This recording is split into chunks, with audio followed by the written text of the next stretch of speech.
Okay, hello. Welcome to today's video.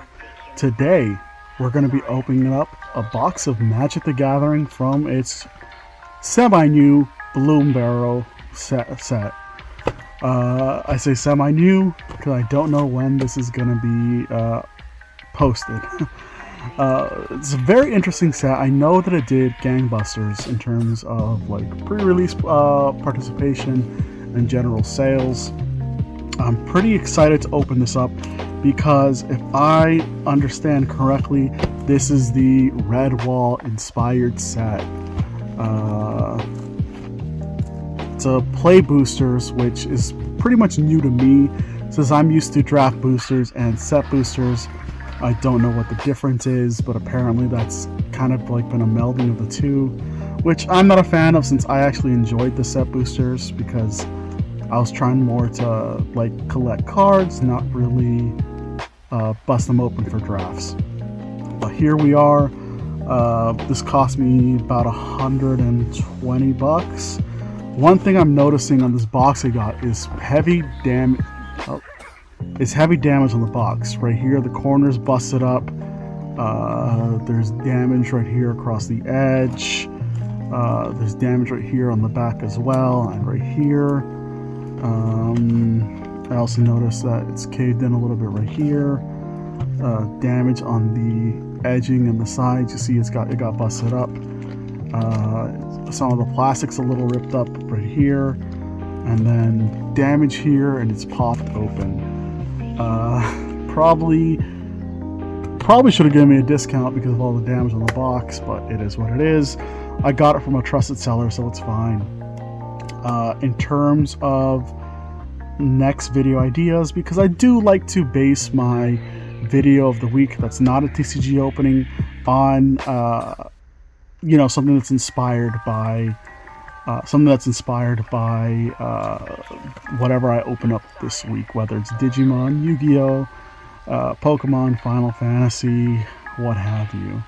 So for this Magic the Gathering set, I think what I'm gonna be talking about is just my favorites. Yeah, it's just gonna be my favorite commanders from the Bloomburrow set. Just kind of like a top 10 interesting commanders to play, I think. Because Commander/EDH is the format that I play. I kind of just decided what the video was going to be on the spot, but here we go. Let's pop it open.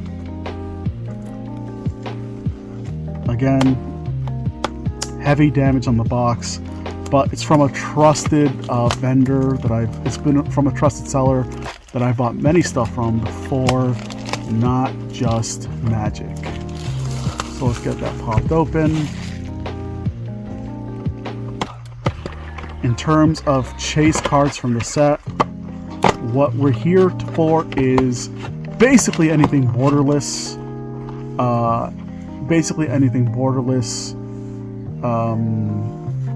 Any raised foils, anything like that.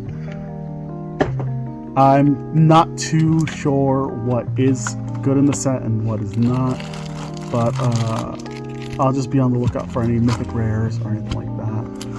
Pulling out the booster packs, I see that it's all just the same booster art, which I think this character's name is it Arthur?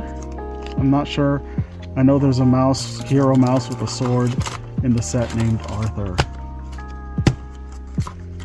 which is a great name for kids. So let's just get it popped open.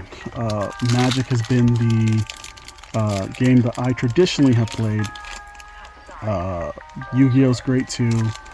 Big fan of Digimon as well, and Pokemon obviously. So let's just get this popped open. We'll have some Lofi playing in the background, and I'll keep an eye out for any mythics or anything that looks neat. So this first set. So I'm not sure, does every pack have a foil? I think so. And then every pack has like a weird token, and then maybe a full art. Okay. And just scrolling through. The first card is a rare. It's this weird turtle thing. And let's just see a bunch of commons and uncommons. So the rare's on top. Is that right? Okay. Let's pop this open, because this is my first time opening play boosters. So token on top, then foil, then the full art land, and then the rare. Okay, it looks like I got the Squirrel Warlock thing. That's pretty good. And just scrolling through. Yeah, it looks like their start. So it looks like card number 4 is the. It looks like card number 4 is the rare. So let's just try that pack trick here. Like I said, this is my first time opening play boosters. I'm a set booster kind of guy, but obviously before that,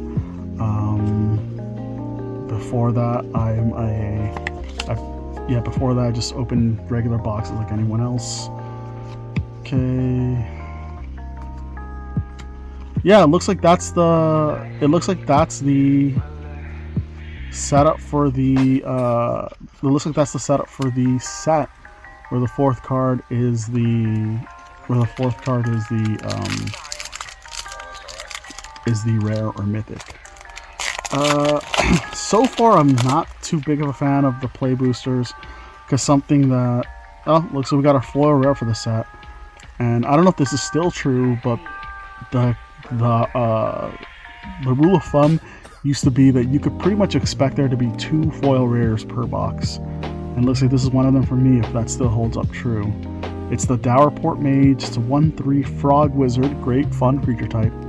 The foiling looks good on this. Whenever one or more creatures you control leave the battlefield without dying, draw a card, and then it has the ability to pay 2 and tap it to bounce a creature that you control. So that's really cool. I don't know how useful that's going to be. Definitely needs to be in some sort of... Hey, that's also a rare for the box. Definitely needs to be in some sort of gimmick deck, I think. But no, the Redwall inspiration is... as much as I am skeptical of the play boosters, the Redwall inspiration is great. I just love the idea, and I was glad to hear that it did successful. I've been in and out of Magic for a bit. Just a lot of different things about it. But it's good to see that. Excuse me. It's good that when there is a actually original story being told in an original setting, that it's going to be successful, because that is just telling WotC and the people making the game that this is the kind of stuff that people are they want to play, they want to open, and stories are interested in. So it looks like I was wrong. This is not Arthur. This is Mabel, heir to Cragflame. Because she's the box art. We'll give her a read. So she's a 3/3 for 3 Boros, which is honestly probably if it's not my favorite, it's definitely like my second favorite play style to play. I do a lot of Boros Smash or just Boros Value, oddly enough. Let's see. Also, she's a Mouse Lord. Other mice you control get +1/+1. I guess I don't even know that was like a thing. When Maple, heir to Cragflame, enters, create Cragflame, a legendary colorless equipment artifact token with equipped creature gets +1/+1, vigilance, trample, and haste, and equip 2. Great. That's a great little effect. Seems more like a draft card than like constructed. But I'm sure that you can be pretty broken with this. I would have to double check, are there any mice worth playing, or do you just ignore the Mice Lord thing and go for its own ability? I mean, I can see that. I can see this being interesting. Okay, opening up more packs. Let's see what we got.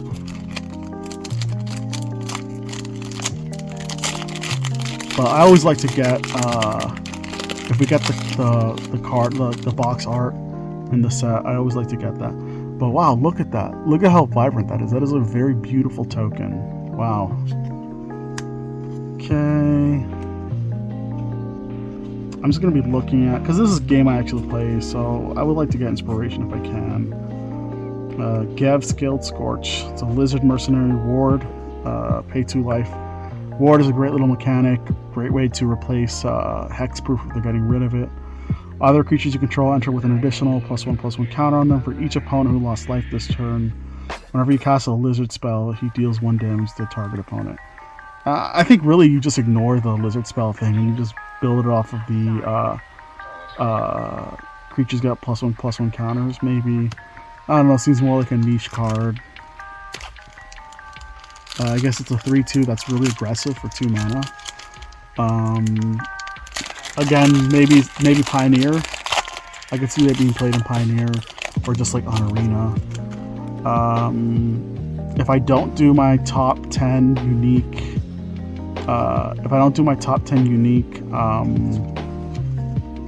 Bloomburrow commanders, what I'll probably do is just record me playing like an hour or 2 of MTG Arena and just uploading that. I don't know if you guys would be interested in even watching gameplay video, but like I'm down to just play different games, just chill with you, upload for you. Let's see. Wishing well. Too much text. I'm not reading that. But we got our second foil rare. I'll keep an eye out to see if there's any more foil rare. So this is Iridescent Vine Lasher. It has Offspring 2, which lets you make copies of this, I think. And it's a 1/2 with Landfall. Whenever land you control enters, this creature deals 1 damage to the target opponent. Great, I love that. You know, I would love that. I would definitely play that. That's something you build around. That's something I can see being very powerful. If I do play you know what, I'm kind of leaning on playing some Bloomburrow Arena and just playing with that guy, building a deck off of the Iridescent Vine Lasher. That seems great. Yeah, I think that's what I'm going to do instead of the Bloomburrow top 10 commander list or whatever. You know, if you guys would want to see that as well as the gameplay, let me know. And I guess if that's the case, I'm just gonna have to open another box of Bloomburrow. Okay, not seeing anything great. I think there's a Treetop Village. That is a good card of the set. Otherwise, I'm just gonna be opening up these Bloomburrow packs, and we'll go from there. All right, looks like we got our first mythic of the set. And it is Beza the Bounding Spring. So she's an elemental elk, 4/5 for 4. That's a great, really aggressive. That's a great and really aggressive stat line. When she enters, create a treasure token, and if an opponent controls more lands than you, gain 4 life if your opponent has more life than you.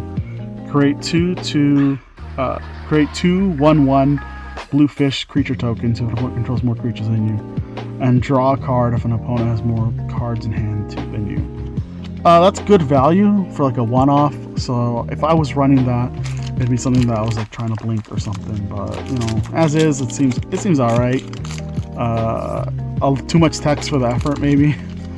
I will say my least favorite trend in Magic is they've been going the Yu-Gi-Oh route where it's just like walls and walls of text, and that's just not something I'm about. So something I noticed is we have pulled a third foil rare.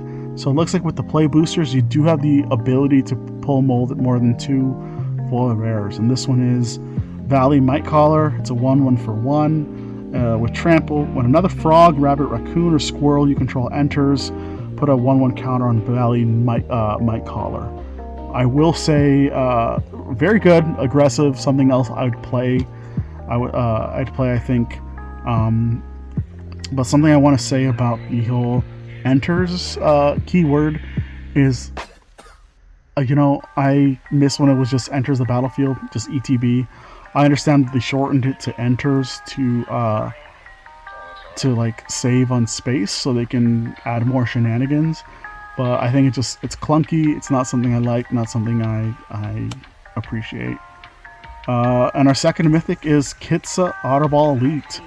So 1/3 auto wizard for 2 with vigilance and prowess. Is a looter. Copy target instant or sorcerer you control. You may choose new targets for the copy. Activate only if Kitsa's power is 3 or greater. I love this card. This is a great design. Vigilance is great, especially because you want it to be a looter. Prowess is great. And the fact that you need to get the prowess up to 3 to do its copy ability, you're rewarded for doing the thing on the card, which is fantastic design. And I'm glad they finally gave looters a legendary creature of their own. Great card. Probably my favorite card of the set. Okay, let's see. I always wondered how they choose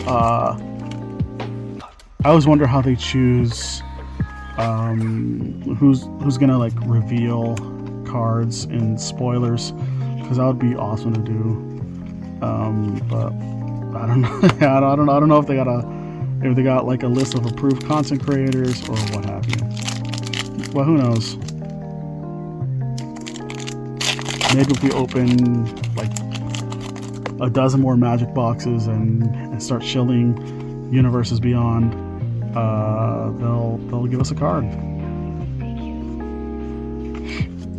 Okay, it looks like they gave us a Naya card. Let's see, it's a token, Rabbit Warrior. Seems interesting. I do think that the rabbit creature type is fun to see.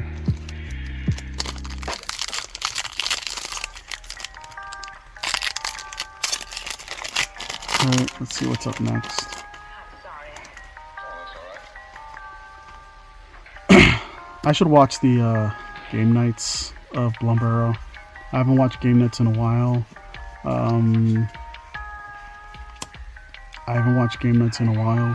So I do have a backlog. Some of their guests got a little bit cringy for me. You know, I'm not gonna name names, but when your guest is either too cringy or like clearly didn't want to be there, they were only there for clout, it's kind of a turn off for me. And they've definitely had a couple of guests like that. All right, here we got a double rare, but this one is not a foil or anything. So interesting to see. So far, don't really dig the play boosters. My favorite thing about the set boosters was you had the chance to pull cards from the list, and the list was always fun. Sometimes you got great hits. Sometimes the best cards in your box were list cards. Yeah, because here I'm not seeing anything too interesting. No full arts yet. I think you could get at least a full art box, but I don't know.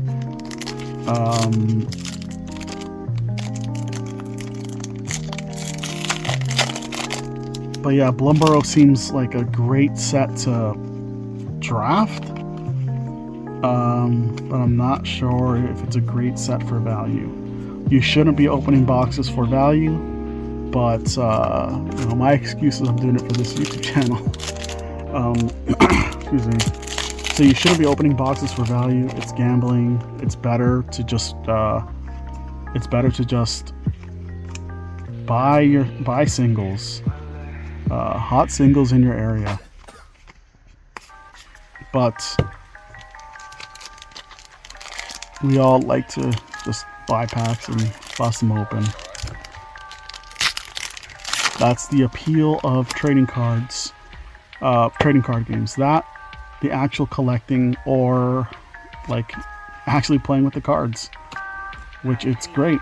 Like that's a great little, that's like a great little thing about this hobby of ours. But yeah, Bloomburrow, cool set so far, I guess. I like the setting itself. Definitely Way better setting than Thunder Junction. Thunder Junction was, in my opinion, one of the worst Magic sets of all time. Just thematically, just horrible theme. Like, when I try and look at the design of a Magic set, I look at it and I think, what are the logistics of this?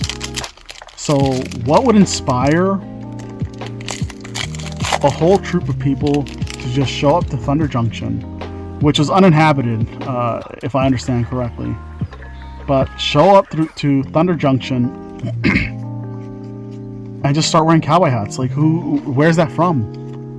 Like, I understand why they did it, like, because, like, you know, that's the theme of the set, cowboys, whatever. But, like, where did they get the idea? Like, the actual characters who showed up at Thunder Junction, where did they get the ideas of, let's all put on cowboy hats?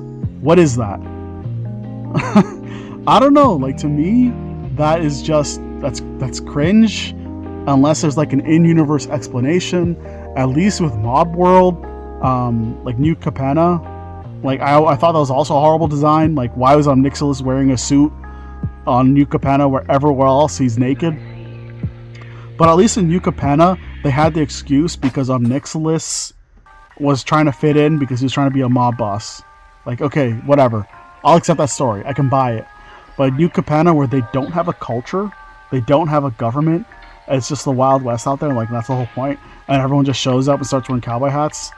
And, like, Rakdos is there for no reason, because he's like, yes, boss, let me be your goon to Oko. Like, what is that? I don't know. Like, you got your story and your theme and your setting has to make sense for it to be good. Otherwise, everyone's just going to look at it and be like, this is stupid. Like, you're telling me that you're going to do a cowboy set, but it's like, oh, no guns. Everyone just has magic. Like, what the hell is the point of doing a cowboy set? I don't know. Sorry for the rant, but, like, man, I just remembered about Thunder Junction. I should probably open up Thunder Junction, but whatever. Season of Gathering, 5 modes. It's another mythic. Choose up to 5 squirrel paws worth of modes. I don't know if that's a thing. You may choose the same mode more than once. 1 paw is put a 1/1 counter on a creature you control, gains vigilance and trample down a turn. 2 paws, choose a artifact or enchantment. Destroy all permanents of the chosen type. And 3 paws, draw cards equal to the greatest power among creatures you control. Yeah, it's a 6 mana is kind of a lot, but you're playing green, so you can probably do it. Yeah, so draw cards equal to the greatest power, and then blow up an artifact enchantment. Whatever, sounds good.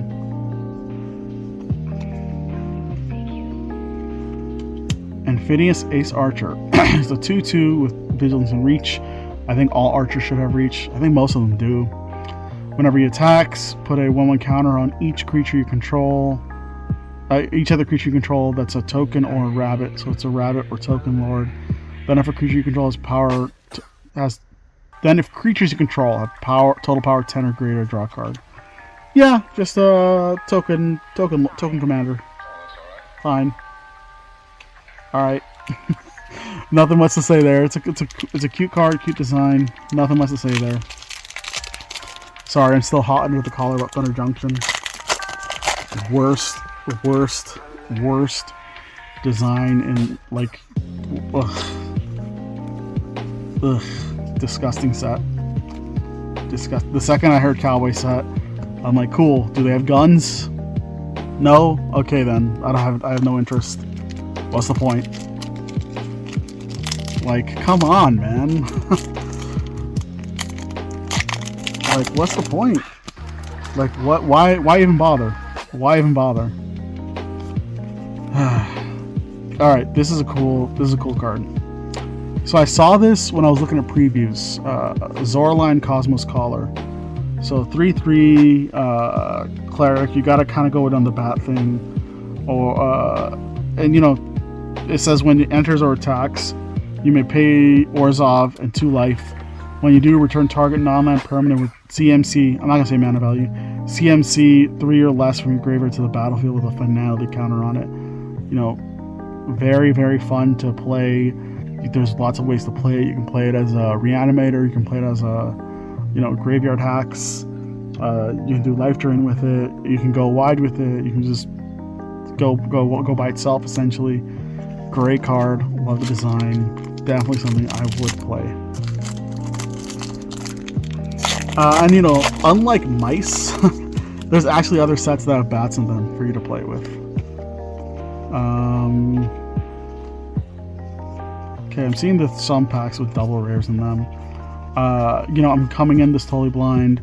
I know all to look for is like Treetop Village and borderless cards. No borderless cards yet. We got a lot of raccoons.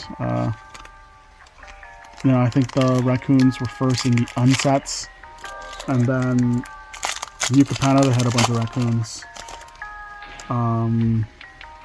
Yeah, I got nothing to say. There's raccoons, man.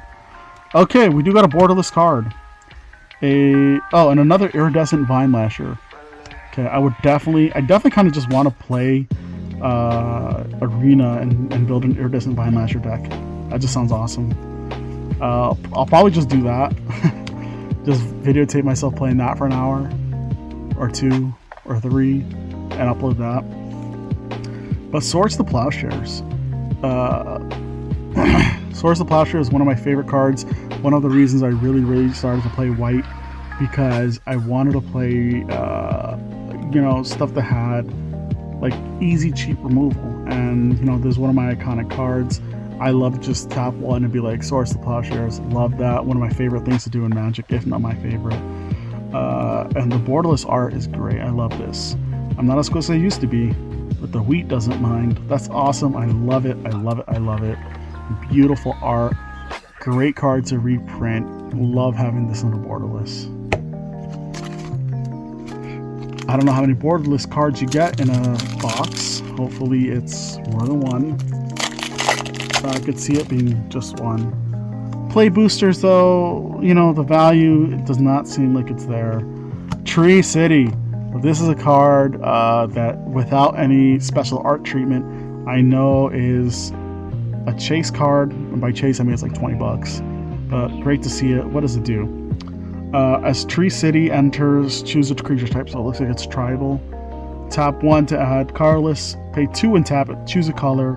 Add an amount of mana of that color equal to the number of creatures you control of that chosen type. So, great if you're going wide. I would definitely put this in something like squirrels or elves. Goblins. I have a goblin deck.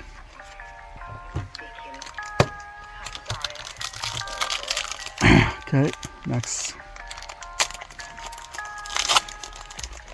Man, I'm seeing that this video is going almost at half an hour, probably because I went on a rant about Thunder Junction. So I'll be a little bit quicker about opening these up. Nothing great, you know. For Magic, I feel like you're really there for the rares and mythics and special art, unless there's something in there that is like really busted in the commons and uncommons, like Risic Seti, which was a common in its first iteration. And again, that's why I like the list, the cards with the list cards, or sorry, the sets with the list cards, because there was just like random stuff in them. This is a card design I don't like. Wick the World Mine. It's a 2/4 for 4. But if you look at the card text, I'll just read it for you. It's a Rat Warlock. When Wick or another rat you control enters, make a black snail creature token. If you don't control a snail, otherwise put a 1/1 counter on a snail you control. Grixis. So blue, black, red. Sacrifice a snail. Wick deals damage equal to the sacrificed creature's power to each opponent. Then draws cards equal to the sacrificed creature's power. So that's a cool. It's a cool card. You know, it does what it does. Has the potential to pop off. But what I'm saying is that I don't like its design. It's Grixis. Its Grixis cost seems like it's just there to make this a Grixis card, not like not like it's a natural outlet for like what the cost should be. So it feels like it's just there to make this a Grixis commander, which is one of my worst. One of the things I don't like the most about modern Magic is that it is just super heavily based around commander. So sometimes they'll design cards like Wick for commander especially, just totally ignoring anything else about like what the card design should be. But you know, well, they're the experts, I guess. Ral, Crackling Wits. I feel like I should just send this to my friend Sam because he loves Ral, he loves otters. You know, and you know, great little mythic.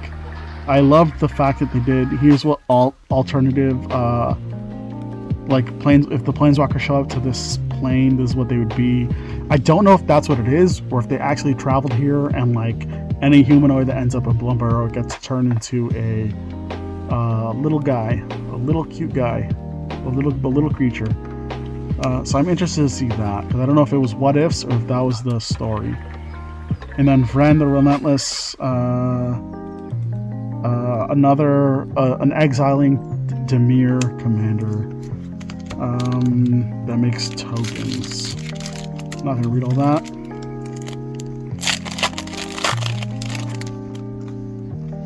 Let's see.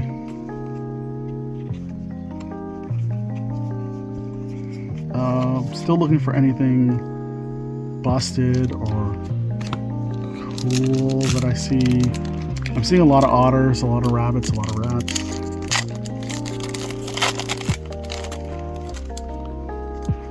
We're coming down on the end of the sets.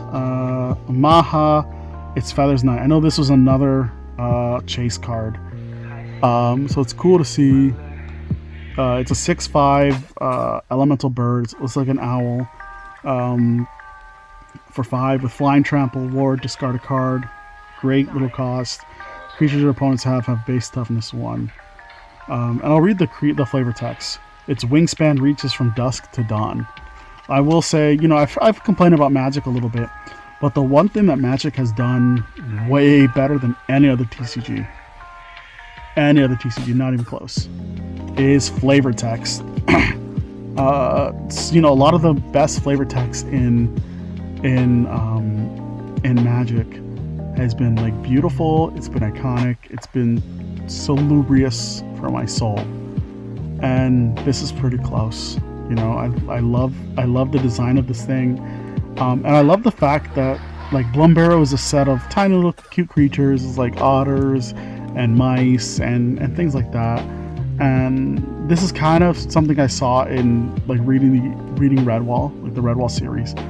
And I love the fact that they took something that is a predator to these creatures. So like an owl, you know, something feared by these woodland critters, and they made it some like eldritch, like otherworldly engine of destruction. I love it. Great card design. I take it back. The otter is not my favorite in the set. This is my favorite in the set.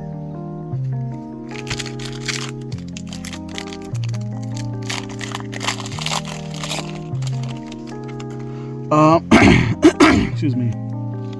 Something I'm happy to see is that despite the fact that the box was all damaged and really like messed up, there's been no damage to the actual cards that I've seen so far. I guess a bit of white edging on the Maha, which is unfortunate. But other than that, I'm not seeing anything too bad. I'm hoping I pull an Arthur just because, you know, I don't think it's worth anything. But the Arthur seemed like it was a fun. It seemed like it was a fun commander to play. Okay, another double rare, but like when you see a lot of text, I'm like not even gonna read it. I'll read it if it's like a legendary creature, maybe.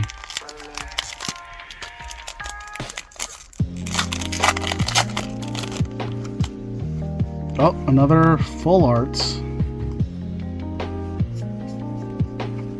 Okay, so we got a... Let's see, we got Dawn's Truce. So it's a story spotlight. I actually didn't read the story to this. I think I should. But it looks like it's some sort of truce where, is it Maha? Where, let me look. It's some sort of truce where Maha has agreed to not eat them. I don't know. Let's look at that again. It seems like that's what the truce is. And it reminds me of there's a British story. So I'm not from the United States. Actually, I'm an immigrant here. But there's a British cartoon for kids called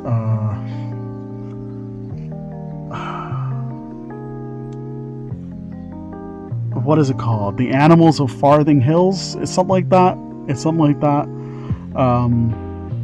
Where is it the Animal of Farthing Hills? I'll check later.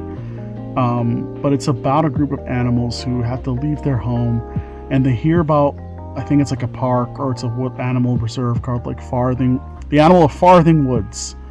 Okay. And they decide to, even though they're prey and predators, to like, we're gonna band together and we're gonna go to Farthing Woods. And it's a beautiful story. It's Game of Thrones for kids, but honestly more brutal than Game of Thrones at times. And you know, there's a very philosophical question that appears near the end of the series once all the animals get to Farthing Woods, or whatever it's called. I'm just going to keep going with Farthing Woods.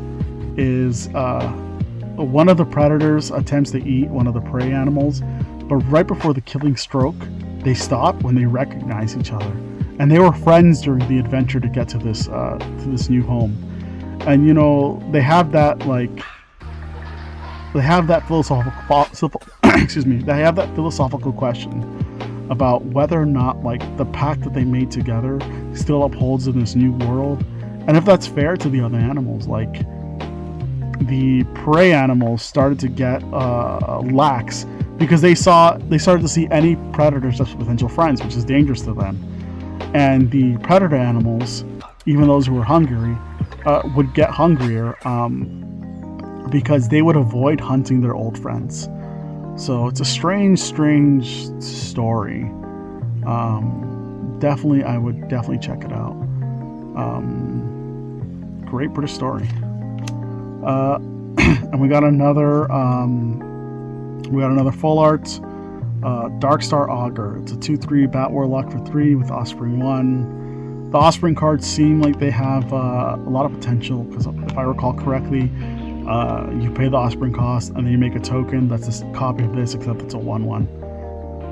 Flying, and at the beginning of your upkeep, reveal the top card of the library, put that card in your hand, and you lose life equal to its CMC. Great card. I would definitely run it. It seems like a potentially better Dark Confidant because of the ability to do its Offspring thing.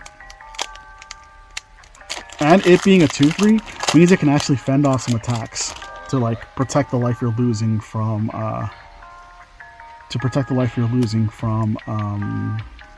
its effect. But it looks like we got is this my third full art? Azure Beastbinder. It's a 1/3 for 2. Can't be blocked by creatures with power 2 or greater. When it attacks, up to one target artifact, creature, or planeswalker on opponent controls loses all ability until next turn. If it's a creature, it also has base power, toughness 2/2 until your next turn. Really interesting. I like that it can't be blocked. I like that, or by creatures with 2 or greater, so it can't be blocked by big guys. It's trying to get in there. Most importantly, it's trying to shut things down. I think that has a lot of potential.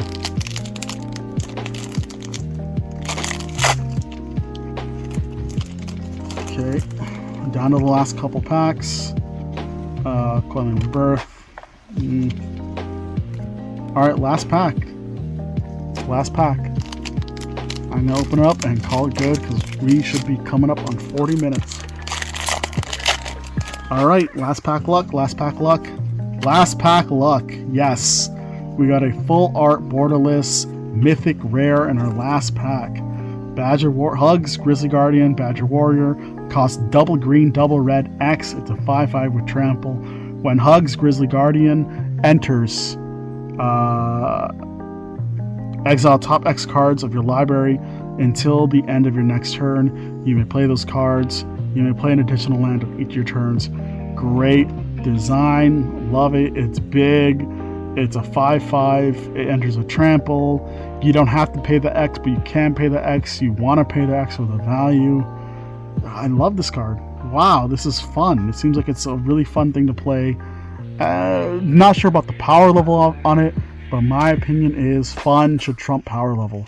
Especially because there's plenty of ways to build things that are just like utterly broken with cards that are like 20 cents. Oh man, this is my first time opening Magic in a while. Unlike my other box openings where I can get about 20 minutes of content, I just had a lot to say, a lot to ramble about. Wow, 40 minutes. That's great. Alright guys, hey, you know, maybe for my next video, what I'm going to actually do is get some gameplay of Magic Arena. Maybe playing Hugs. Maybe playing that lizard that's anti-landfall. It was great to open again, and I remembered how much I love this game. Even if I have things negative to say about it, it's because I have passion and love for this game. Alright, peace.